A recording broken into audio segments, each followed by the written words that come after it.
Amen. Amen. It's good to be back here. I really won't hold you long, but I would be remiss, I feel, if I didn't share some things with you. I want to start just with Revelation 12:11, and it says that they overcame, and it's talking about Satan, by the blood of the Lamb, which Christ is out, his blood is already shed, and by word of our testimony. And I truly believe that it's by giving our testimony and sharing our testimony with others, that others are empowered in the faith. Because if there's a particular situation that I'm dealing with, a lot of times we feel like we're going through these things alone, and then I hear your testimony, and it's like, okay, well, he made it through, or she made it through, then I believe that God will bring me through as well. So I'm not going to hold you long, but this is going to be, so let's go. I want to tell you guys that there has been, I guess, some questions. Whenever I walk into a room, I know that there are always questions about me, about personal things about me. And it has always made me feel uncomfortable because I've never known how to address it. From an early age, I was introduced to homosexuality, masturbation, or pornography. A lot of things that we feel like we can't talk about in the church, but these are true issues that exist within the church that should be addressed. And I've wrestled with that for years, and it's like I've come to God time after time, year after year, praying, God, will you just remove this thing for me? Will you take this away from me? And it's like, it never has gone anywhere. I've come to the altar praying, and I think that my attractions or my desires will instantly be changed. And they're not. And it makes me doubt and question, it has made me rather, doubt and question the power that God has in my life.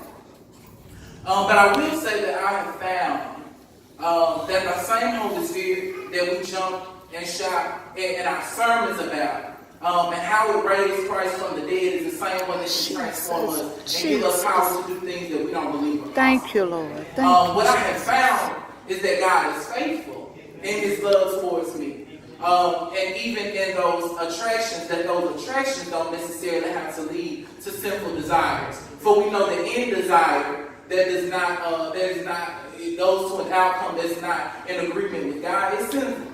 So for a long time, it's like, okay, well, God, I can control the fruit. I don't have to act out on these inclinations. I don't have to do it. But then there was still something that was festering in my heart.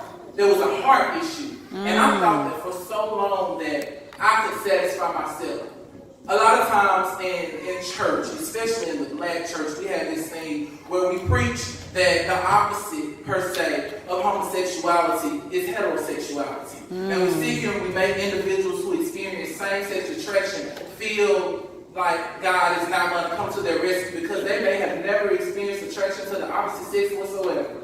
But the scripture does not say, nowhere in scripture can we find that Christ says, be ye straight for I am straight, be ye heterosexual for I'm heterosexual, bisexual, anything on the LGBTQ plus scale.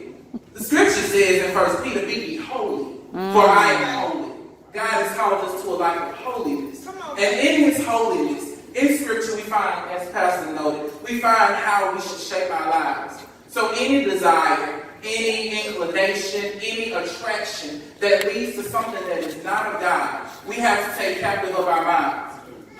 Philippians 4:18, if I'm not mistaken, says, whatsoever things are pure, whatsoever things are just, whatsoever things are of good report, these are the things that we think on. Instead of giving my mind in those times, because all have sinned and fallen short of the glory of God, so they're not turning on me. But in those moments where I found myself wanting to act out on these inclinations or having these desires, that same gospel of Jesus Christ, who was beat for me, who carried his cross for me, who knew no sin, but was crucified for me, that same gospel is the gospel that I have to remember in those times of those lustful desires. In those times when I choose to act out in ways that are not in alignment with God's will. I know in common in the world today, because culture is teaching us and it's teaching our children, and for their benefit is why I stand here today. I'm not necessarily concerned with people who are rigid in their ways, but I'm more so concerned about children. Because our children, culture tells our children that it's okay to be whoever you are. But that would deny God of his almighty wisdom. That's right. Is there not a reason that God made me male? Is there not a reason that God made you female? In his infinite wisdom and in his purpose for our lives, is there not a reason that he made us this way? So I dare dare not question that. I dare not act outside of that. So instead, I have to think and put my mind on the truths of God, even when I don't believe it. Because what I've told myself for so long is I know how to make myself happy. I know what feels good. I know what I like. I know what I enjoy. But that's not the case. Because the potter made the pot from the clay. So the potter is he who gives the pot its purpose. It is he who gives it its work. It is he who tells it how it's instructed to do. There's be something on the road.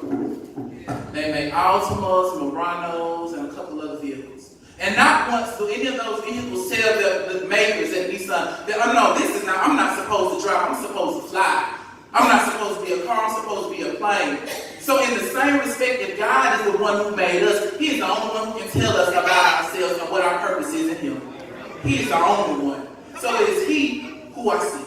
It is he who continues to keep me. I think lastly, as I conclude and go to my seat, I think one of the biggest heresies I would even say is by sitting here and advocating that homosexuality is not of God, that it leaves many individuals who feel same-sex attraction dejected because we have this deep-seated longing to belong. We want to love. We want to be in relationship with someone. God has given us both the gift of singleness and the gift of marriage. Paul, if I'm not mistaken, even encourages that we remain single because we are better accessible to the work of God. If you look through Scripture, Paul didn't see a wife. I didn't see many references of a wife, and the majority of the New Testament is written by him. God was allowed to, he allowed God to use him because of his singleness, in his singleness. So in the church, we can't sit here and impose these things on individuals because we don't know what they wrestle with. But God is still able to use that singleness just as well as he can use marriage. Both of them are equally holy and pure in his eyes. And truth be told, when we get to heaven, marriage won't exist anymore. It is something of this world. So our hope is not necessarily to preach heterosexuality or homosexuality, but our hope is heaven. Our hope is holiness. And that all that we are, all that we do in